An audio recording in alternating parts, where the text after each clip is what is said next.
the takeaway that I find the most interesting so far is that, and correct me if I'm getting any of the chronology of this wrong, but I think I got it pretty much right. So you basically come out in the wake of the biggest political assassination in modern American history, and a good friend of yours, and you go, look, here's the deal.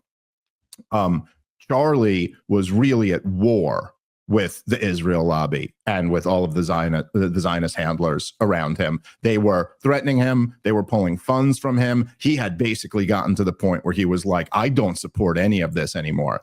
And immediately that was met with accusations of she is out of her mind. She's lying. This is I believe Josh Hammer called it an anti-Semitic conspiracy theory. There was all types of that. Of course, Benjamin Netanyahu is selectively reading lines from Charlie's letter. Now, by the way, he doesn't mention that the rest of the letter, at least the rest of the letter that we've seen produced, is like the whole theme of it is like, this Hasbro bullshit is not working at all. We need to deal with I'm getting killed out here is the whole letter. He omits that and just reads the part where it's like, I sure do love Israel so much, blah, blah, blah. But anyway, all of them are saying the idea that there was a Jewish donors were pulling money, or that he was in some war. Now, the thing that always at the very beginning made it very believable that you were saying this is that, well, number one, you're good friends with him. And number two, we all saw that Megyn Kelly interview.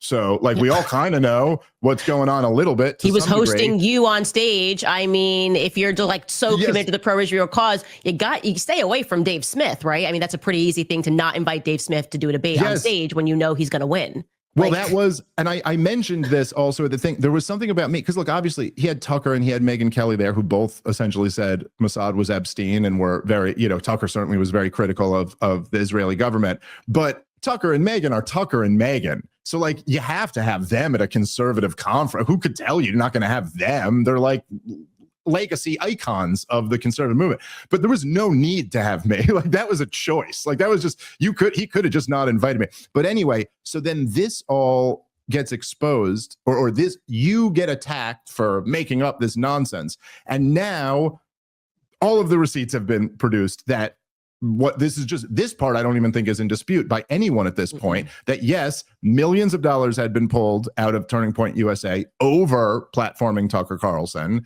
and maybe to some extent me or whatever. And then also the biggest one is this thread, this group chat where he actually literally says in writing that I'm forced. I have no choice other than to abandon Israel. And actually, do you hear this? And then I literally can't believe that you still have people who don't want to believe that Charlie Kirk was changing his vision, was changing his opinion about Israel. Because if you ask me, I feel like there's enough evidence who literally say that Charlie Kirk was turning on Israel. We all know, like, this is not something new. Charlie Kirk was very pro-Israel, but that was first. In a later stadium, not so short before he actually died, he was having different opinions. He was changing his whole vision about the Israel-Gaza conflict. And the moment he did this, and as well the moment he gave people like Tucker Carlson, but also Dave Smith, a platform, the moment he did this, his biggest donors were taking the money from him. They tried to blackmail him. They didn't want to give him a platform anymore. And that's kind of suspicious if you ask me. I feel like there's quite a lot of evidence who say that Charlie Kirk was changing his whole opinion about Israel. But correct me if I'm wrong, but I still can't believe that you actually have people who don't want to believe this, because it's not one piece of evidence, there's quite a lot, and that's actually insane. The other thing that is a real important detail here, which really, can't be overstated, is that Charlie's right-hand man there, I'm sorry, I'm blanking on his name, Andrew, is it? At Turning Point? Yes. So Andrew, who I met down at that event, who was always by Charlie's side, he confirmed not only that the group chat was real, that he's the one who took the screenshot of it and that he sent it to the authorities, which is like, look, it's just, I'm not saying that proves anything about who done it, but it is like the fact that the closest guy in the organization to Charlie found that information to be relevant enough that he's like, the authorities should know that he just said he was turning on Israel. Now, correct me if I'm getting any of the chronology of this wrong, or if there's more stuff you want to add, but that at least is like, that at least justifies your entire investigation into this, that you're like, hey, you guys were saying this whole thing was crazy, and we're at least at the point where like, no, it's pretty much confirmed by all that that's exactly what was going on. I was just sitting back and amazed at how quickly Bibi Netanyahu interjected himself in this situation. He was not a personal friend of Charlie Kirk. Charlie Kirk obviously had an affinity for Israel throughout his career.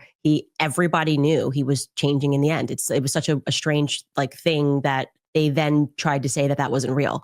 So that obviously immediately for me becomes a compelling motive because there's no reason to lie. This is like what I said about the Bill Ackman summit. There's no reason to lie. You could easily say, which is 100% true, Seth Dillon pressed him. They did this whole meeting. Bibi Netanyahu calls, invites him to Israel. Charlie says no, offers to fund Turning Point to the next level, which is totally normal for like a sitting prime minister of a country that's fighting a 97,000 front war.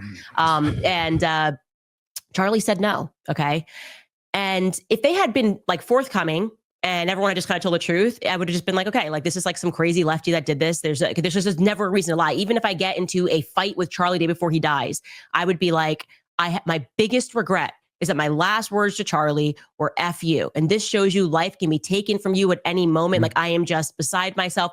They were obsessively lying, trying to bury this thing.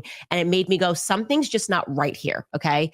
Then I learned, thanks to the Turning Point people, like the younger people at the organization were just like, there's a lot of lies being told. Charlie was concerned about finances, particularly he didn't know where the money was coming from. That's a very strange thing. I saw evidence of that. I obviously then presented the Doge email. 7 days before he dies, says, I'm going to start, audit, like a personal audit campaign inside a Doge committee inside to figure out things, where it was going, where it was coming from, and who it was going to. That's not a normal thing for somebody to be wondering about their company and then they're dead. So everything was a lie. And honestly, the one that struck me as the oddest was them lying about the Catholic thing. Okay. And I'm including Andrew Kolvat in this because what's this got to do with anything? I'm thinking, right? We all know Catholic gang. We knew he was going to mass daily sometimes. We knew he had the St. Michael pendant. I knew that Erica had flown a priest right when he died. And they're getting up here and they're like, no, he just liked the architecture and he would sometimes he would go in there and because he just liked pretty walls. I'm like, what is this lie about? Right.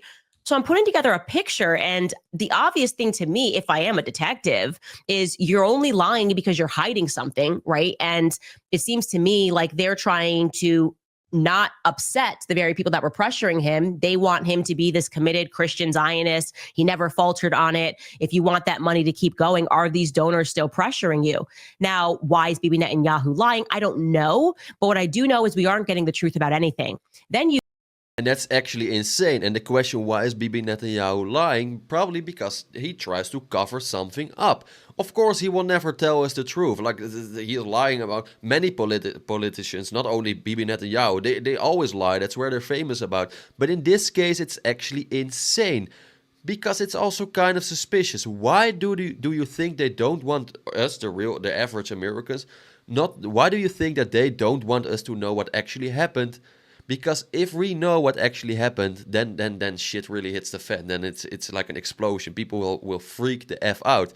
And of course, because there's more things like this happening in our country where you and me don't know about, many big donors who give a lot of money, they try to silence people. They don't want people to know the reality. This is happening on a bigger scale, even with people now who are still alive. You have so many big donors who give so much money to people, and then they just become their puppets. They have to do whatever they want. They have to say whatever they want. And if they don't do this, they will get in trouble. They will get problems. Just look what happened with Charlie Kirk. And I'm not saying this is because of his biggest donors. No, of course not. But it is kind of suspicious that you hear nothing about it anymore, and that his biggest donors are like, they're trying to like just dig everything. They just try to cover everything up. And that's actually insane, because I feel like more people should know what actually happened. But I'm scared we will never know what actually happened. You couple that with Turning Point is lying, covering, that could just be financial, trying to protect the finances after Charlie, who knows. But then you add the Fed messages that they didn't want to give us a time about, the person's writing like they're in, 1887, this just young gay 20-year-olds writing like we're in 1887. It's a nonsense. They have no explanation for that. I know that makes no sense. The persons, I've got contact with the family. They're telling me that the feds are even lying about why he turned himself in. They basically were told, we'll slam down your doors, or you can come in peacefully. What are you going to do? Like, hey, we got you no matter what. You have two options here. He turned himself in, the family friend. I mean, there isn't a single thing they have told us, unless believe in the fantasy of the Superman neck because Charlie ate healthy, right. And a 30-06, which would have decapitated him, as every hunter knows. He stopped it. He saved lives and he stopped it. And this was just your regular Christian miracle. It's all nonsense. Okay. We don't know what happened, but we certainly know that what they're telling us is bullshit, right? And people we're just so tired of being sold slop. Another thing that struck me as very odd was they were pushing this kid, Breland Holland. You may have seen this, like, nice kid. He's like young and But it looks like he was made in an AI lab or something like that. Okay. Yeah. Like, nice kid. Trump mentions this kid in his speech at the memorial. Okay. Donald Trump mentions this kid who he doesn't know. And he's like, Charlie interviewed this kid who was only in 4th grade, blah, blah, blah. Hi, I was there for the interview. Trump wasn't. Why is Trump mentioning this? It was a random side podcast that we did when we did an event down in Alabama. Who put this in your speech? Okay. This had nothing to do with you, Trump. You didn't even know that I was there, right? Because somebody put this in your speech. That seems to me like you're just kind of trying to set the stage for this kid who's controlled by Israel narratives to become the new Charlie Kirk. So it just smells, and I'm covering it meticulously. And there obviously is an emotional investment here. Charlie was an amazing person. He really was. He held the line. And when he gave an inch, like, okay, I won't have Candace, there's a reason he then said, and now you get Dave Smith, Tucker Carlson, and everybody else who's anti-Israel. That's how he was. He was very strategic.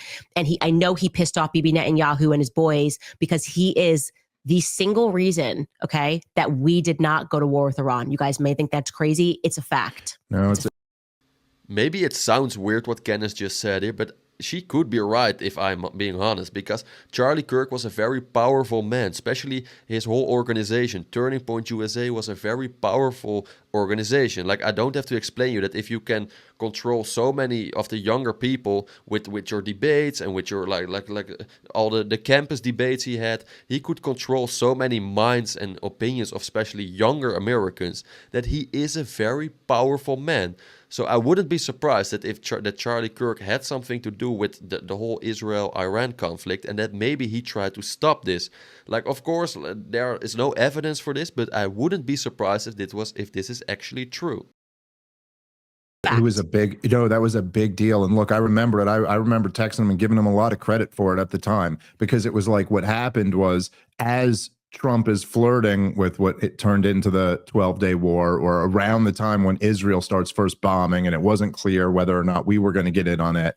It was like, again, like, it was you, Tucker, like all these people, Steve Bannon, there were all these people who, I mean, like, really, really influential, like high level. I remember talking about it at the time and being like, I've just never seen anything like this before. Like, this would be like, in 2004, like Bill O'Reilly and Sean Hannity and Rush Limbaugh all turning against George W. Bush's policy in the war. Like, what would that look like? You can't even imagine it. Or Rachel Maddow and all of them turning against Obama or something. You never saw. But here you have this. And then Charlie, who was more, look, obviously he was more, he was in a slightly different game than the rest of us are in. Like, he wasn't just doing a show. He was doing a get out the vote youth organizational big tent Republican thing. So he was always the most just pro-Trump of the group. Like, not that all of you guys might have supported Trump, but that was Charlie's identity.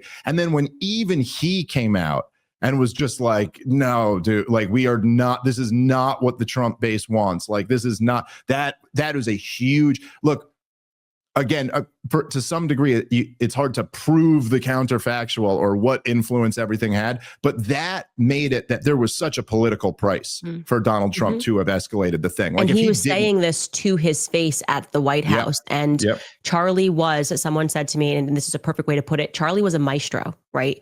So he would play like, hey, Mr. President, here's why, and here's whatever. And then he'd go and he'd call me, and he'd call like Matt Gaetz and Tucker. He'd be like, hammer him, showing you like, the market, they don't like this, whatever.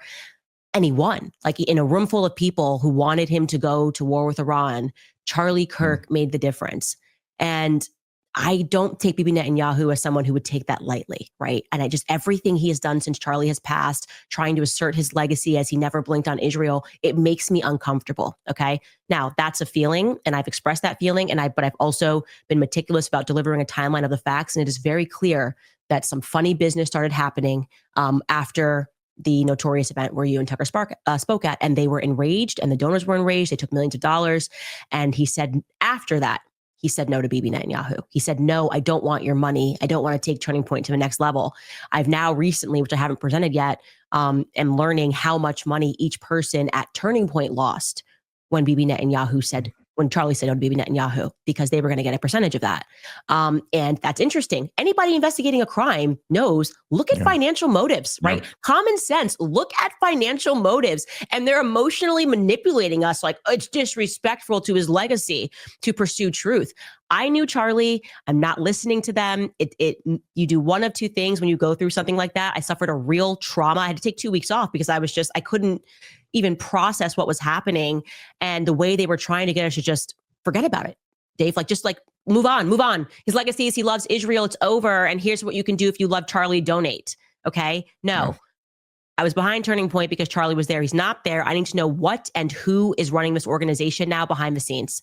And I'm not going to accept that, okay, well, Erica Kirk, on paper, she's a chairman and she's a CEO, but you don't learn how to be a chairman and a CEO overnight because your husband died, right? That's just a fact. I couldn't be a chairman and a CEO. And I've been in business. My husband does all of that because it's not my natural interest. You have to actually like the mundane. You got to read the contracts and you got to understand the LLC structures, the contractors that you're bringing in for a company that's worth $100 million, Dave. Okay, there's some snakes in the garden, and I'm here to cut the grass and figure out where they are. And I completely agree with Candace on this one as well, because I don't believe Erica Kirk can run a $100 million company on her own. Impossible. I mean, Charlie Kirk could barely do this. Let's stand that Erica Kirk with no experience can do this on her own. There's probably more people in this organization who are also running this organization, and you should ask yourself who. That's a very good question, right? But again, I'm very curious about your opinion. Do you agree with Candace? Do you agree with Dave? Please share your opinion in the comments. Very important to say, I read all comments and I'm very curious, so share your opinion in the comments. If you like this video, please hit the like button. If you really like this video, consider subscribing. I would really appreciate it. And last but not least, guys, I wish you all the best. Have a wonderful day, and I'll see you in the next one. Ciao!